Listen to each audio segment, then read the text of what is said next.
Vincent Blache, responsable du développement chez AFNOR, est intervenu lors de la réunion plénière de France Processus. Il a présenté les grandes orientations concernant l'évolution de la norme ISO 9001. L'ISO 9001 est aujourd'hui la norme la plus utilisée dans le monde. Aujourd'hui, vous avez un bon nombre d'entreprises qui souhaitent être certifiées et n'être certifiées seulement que sur la qualité. Aujourd'hui, la France, en matière de nombre de certificats ISO 9001, se positionne au 10e rang. Sur l'ensemble des pays industrialisés dans le monde, la France est au dernier rang en nombre de certificats ISO 9001.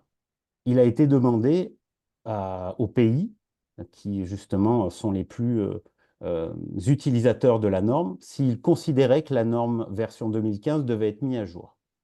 Suite à cette étude-là et suite au vote qui a été fait, 36 pays ont voté pour, 25 ont voté contre. Il a donc été décidé de mettre à jour la norme ISO 9001 dans un procédé qui court en règle générale sur 2 à 3 ans. Quand il est décidé de concourir à la réalisation d'une révision, on demande à des comités sœurs des comités ISO 9001 dans les différents pays, quelles seraient pour elles les évolutions ou les éléments qui doivent entrer en compte dans un cahier des charges pour la révision de la norme. Parmi ces éléments, le premier était la prise en compte du changement climatique et des objectifs de développement durable pertinents portés par l'ONU. Bien évidemment, il a été demandé de conserver les fondements comme l'approche processus et sa vision transversale comme un élément moteur et structurant sur l'organisation des entreprises qui souhaitaient mettre en place l'ISO 9001. Il fallait aussi tenir compte des nouvelles pratiques et des technologies. Besoin aussi d'inclure la considération de résilience, de durabilité sur la chaîne notamment d'approvisionnement des organisations, avec finalement une logique un peu de responsabilité sociétale en toile de fond, de prendre en compte aussi l'aspect d'agilité organisationnelle et de gestion efficace du changement, bien sûr prendre en compte les retours des utilisateurs, rappeler aussi que cette norme ISO 9001 est applicable à tout type et à toute taille d'organisation. Enfin, l'alignement des concepts et du vocabulaire par rapport au calendrier maintenant. Sur le calendrier de la norme, le projet a véritablement commencé en décembre 2023 par une première réunion pour décider d'abord de ce qui serait à conserver dans la norme, puis ensuite différentes étapes qui nous ont emmenés fin mai 2024 sur ce qu'on appelle le committee draft. Ce committee draft, comme son nom l'indique, est un brouillon validé par les comités des différents pays. Et donc, il a été envoyé, notre proposition de committee draft français, aux instances internationales qui vont ensuite basculer et trancher vers un autre document qui va s'appeler le draft international standard. Autrement dit, c'est le brouillon qui va récupérer l'ensemble des visions des différents pays à partir de décembre 2024, juste avant la finalisation du draft international standard. La France va proposer ce qu'on appelle une enquête publique qui va consister à déposer ce draft international standard et permettre à des utilisateurs de pouvoir le télécharger et de faire des commentaires sur le contenu de ce draft international standard.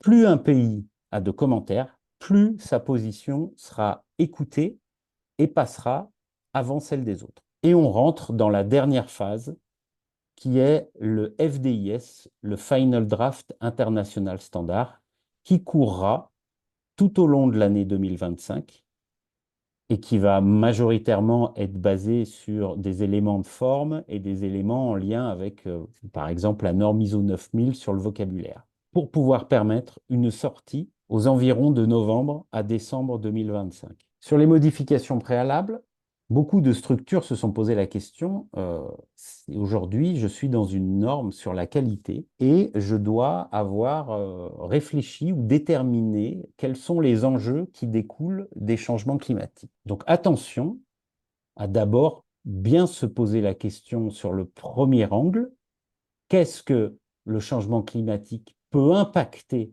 et amener comme enjeu dans votre activité? Et deuxièmement, qu'est-ce que vous amenez aussi? Sur les risques et opportunités, il est aujourd'hui prévu la séparation de cette exigence, qui aujourd'hui est une seule et même exigence. Dans le chapitre sur le leadership, il est aujourd'hui demandé à ce que la direction fasse la promotion de l'éthique et de l'intégrité. Le deuxième point, c'est la culture qualité. La direction doit déterminer, mettre en place et améliorer les missions et les valeurs de l'organisation. Et elle doit aussi promouvoir une culture qualité alignée à ses missions et ses valeurs. Un dernier point de modification probable est celle que l'on retrouve en données d'entrée de la revue de direction.